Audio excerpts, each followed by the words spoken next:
to set. Camera speed. Sound production, take one. Action! AKAPADers, let me reach out and say thank you. Thank you for joining me for another episode of the AKAPAD Film Buff Podcast. And let me tell you a little bit of why I feel like today's episode is part of the definition of the film buff. It's an endless curiosity where you don't want nothing or anything to slip through your fingers. It's absolute fear of missing out. The kids like to call it FOMO. I like to call it being clear and complete. It's Martin Luther King Day. And earlier, and AKAPADers, just personal note, I have been just dealing with a couple issues with my father-in-law. And,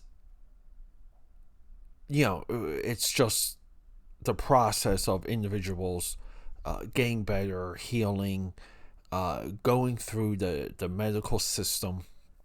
And sometimes that requires everyone's help. And that's where we are with him. I got no fear. I think he will power right through this. Brighter days are coming. But until then, you know, it's darkest before the dawn. So earlier today, right, I'm sitting down, building out my list, sipping my coffee. Normally my mornings is list building, documentation, admin work, drinking coffee, and building some initial notes on research. I take a lot of notes on paths I have to go, things I have to know. But it is MLK Day, Martin Luther King Day. And I realized, maybe I haven't paid enough attention to this holiday recently. And I feel, and part of it's after watching our friend Martin, 1999, 1 hour, 1 minute long, from DIC Entertainment or DIC Programming. Dick is the name of the production company. So I googled Martin Luther King, like movies, biographical movies. I had a couple searches combined, and this came like right up. And then I realized two things. Outside of Selma, the Academy Award nominated movie, there's why is there not a lot of Martin Luther King movies? I'm not saying there has to be thousands of them or hundreds of them, but I would think by now in American history and American culture, his image, his ideals would have been fictionalized for entertainment. I'm not saying they're fictionalizing who he is. I'm just saying that's the avenue of the content. But there's not. There's literally Selma and this. Now there's documentaries, which are we love documentaries. So I sit down to watch our friend Martin. It's got voices by Lucas Black, our dude from Fast and Furious Tokyo Drift, Angela Bassett, Whoopi Goldberg, LeVar Burton, Star Trek Next Generation, Samuel Jackson. But it's the DIC connection to this, because DIC is one of my favorite production companies of this era. I love the illustration style. I love the look of their animations. The history of them deserves an episode by itself. But I mean, they even go back to the 85 Care Bears.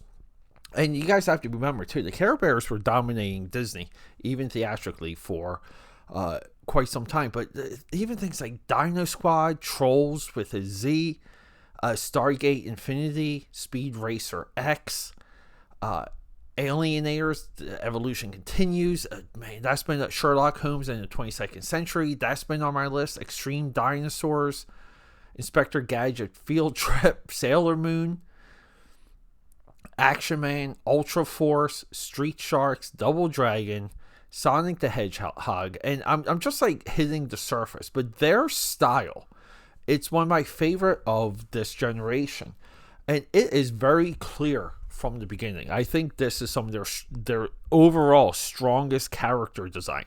The design of the bully in this, it's a fat white kid bully.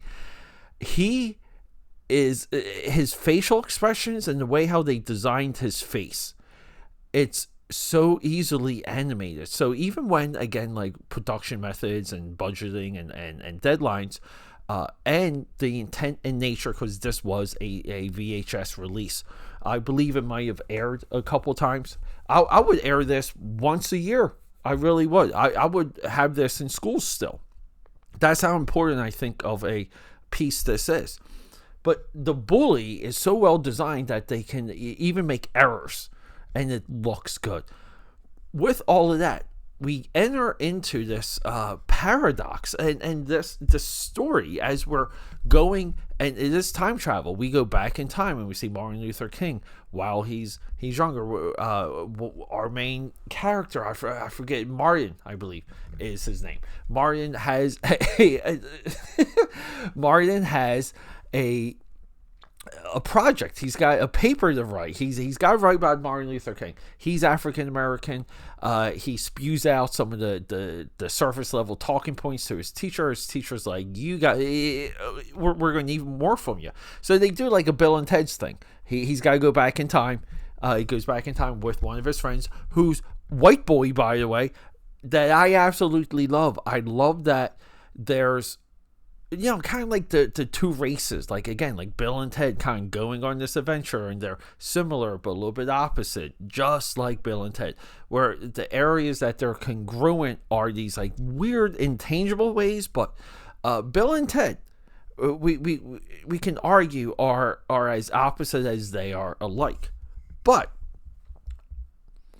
we get this moment here where the Bill and Ted adventure becomes this Charles Dickens Christmas Carol paradox, where they learn and they're there of the MLK assassination. They go back in time and they pull because they have the gadgets for it, the MacGuffin, if you will. But they pull a young MLK into the future to show him the world that he helped create. And along the way, we get some of these speeches, which are fantastic, by the way. It's great. I mean, I think part of the coursework for this would be to watch this, and then, like, the second day, absorb one of his speeches, absorb another speech, and be able to, like, speak on it and frame it within the historical context of what the people were at the time, not the future stuff, but just the frame would be in the present. With all of that, they bring the young MLK into the present day, and it is a dystopian, backwards, like Back to the Future 2 future. And I'm watching this, and I'm almost like, did they lose the audience? Like, they kind of lost me with this. I was perfectly fine with the kid trying to complete a paper, going back in time and seeing MLK in his different forms and experiencing it like one-to-one. And then it's like his mother doesn't work for a company. His mother's an entrepreneur, for lack of a better term. She is, I think, like she's like a janitor for this company, and his school teacher doesn't recognize him. And again, like, his world's upside down. And we learn, and it's so simple. I don't know why I didn't see it coming, but again, this shows you how much this, again, hour-long VHS DIC produced feature pulled me in. Like, by no purpose should I get pulled into this, but again, I preach about this. You have to be a good audience member. You have to be willing to get pulled in. The hook here is that the future that they pull MLK out of is this. So they get to see a future without MLK's influence.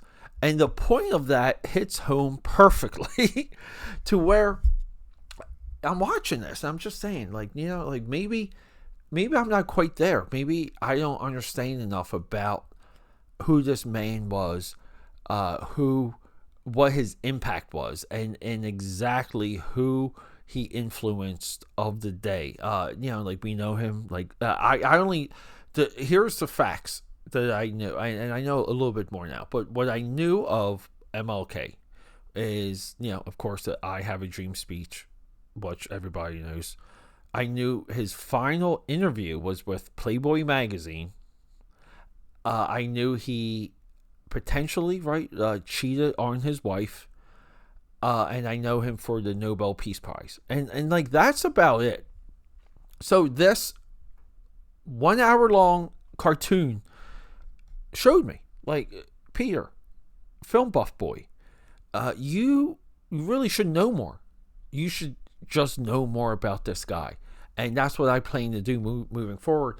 And I'm hoping you are. Now, if you're looking for this, our friend Martin is available right now on YouTube. A couple different accounts have it. It's FREE. Go check it out. Go watch it. If you're a fan of animation, I think the character design and I think the look of this is of note, and I enjoyed it visually because you guys know, like, I'm a little bit of a visual thinker myself. Everyone involved, full credit. Writing, full credit. Storyboards, full credit. Everyone fired on all cylinders, and they might have been sitting down thinking they're going to make something important, something that's going to endure. Meaning it's going to become a perennial play in classrooms around the globe, around America at least. I think they achieved that, and I think this should be more regular viewing. I really do. All right, AKAPADers, I love you guys. Rock and roll. Okay, that's a wrap.